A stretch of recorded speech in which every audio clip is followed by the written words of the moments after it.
Bonjour Sébastien Frey, donc vous êtes maire adjoint d'Agde et vous êtes conseiller général de l'Hérault. Et vous êtes également le président des ports de plaisance d'Agde. Alors à ce titre, vous venez de participer à un projet Euromed dans lequel il y a, si mes souvenirs sont exacts, Nextour, les îles Baléares, dans lesquelles évidemment il y a le GEC Odyssea. Alors qu'est-ce que vous tirez de cette expérience ? Alors, le premier sentiment que l'on éprouve lorsque l'on prend la décision de participer, alors la ville d'Agde, la communauté d'agglomération, l'office du tourisme, la SODEA qui gère les ports du Cap d'Agde, à un tel projet, c'est celui de renouer avec l'histoire de notre territoire et l'histoire de notre cité.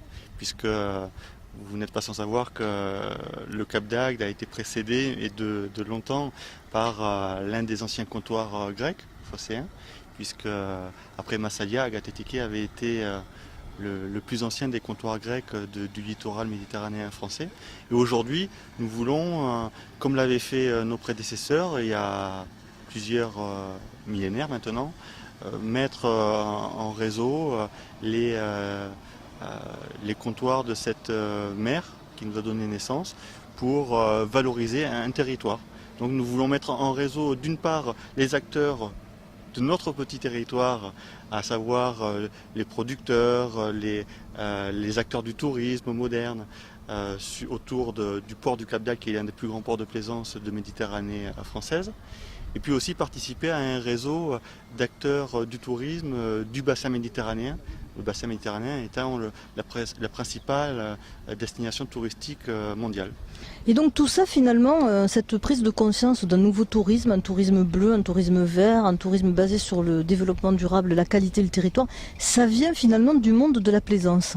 Alors puisque au départ, l'idée c'est de répondre à une certaine attente des plaisanciers et tout d'un coup il y a une extension de ce modèle-là à tout le reste du tourisme. Comment expliquez-vous ça ? Alors, d'une part, les plaisanciers sont des amoureux de la nature, ce sont des amoureux de la mer, ils sont respectueux de cet environnement qui les passionne. Et puis, nous avons refait vivre l'histoire. Voilà, il faut savoir que je faisais référence il y a quelques instants aux Phocéens. Ils sont venus ici à Agde, à Agathe-Tike, parce qu'ils y avaient trouvé un abri naturel de qualité, mais aussi parce qu'ils avaient trouvé là la possibilité de rentrer dans les terres par le fleuve Hérault. Et bien aujourd'hui, c'est ça que l'on veut refaire vivre depuis le port de plaisance du Cap d'Agde, depuis la première station balnéaire de France par sa capacité d'accueil. Nous voulons faire découvrir toutes les richesses d'un territoire.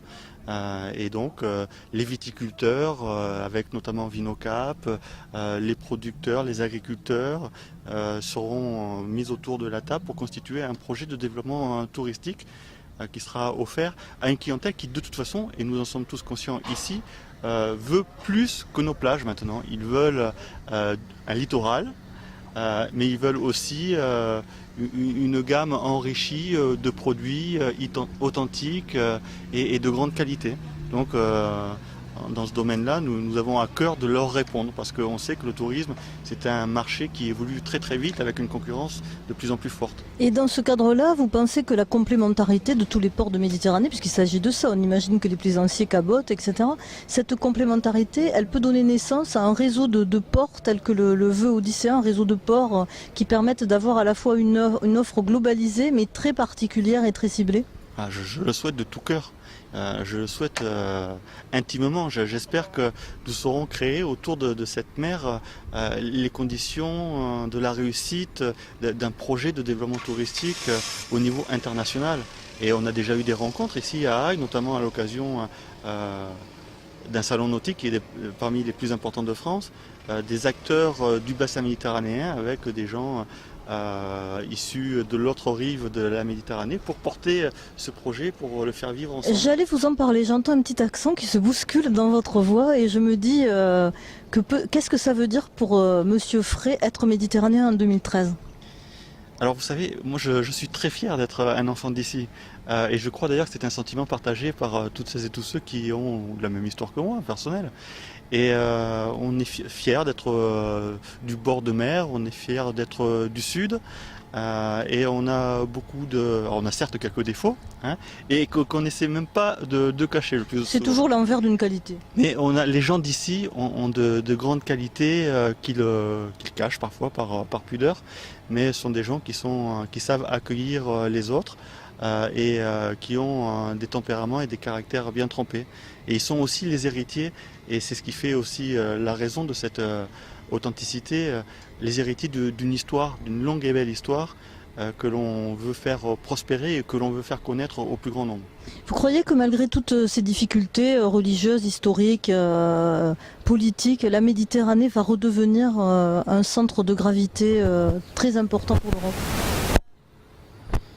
Ce que je peux vous dire, c'est une question très sérieuse que vous me posez là. Oui. Ce que je veux vous dire, c'est que je suis persuadé qu'il faut que chaque culture reste elle-même.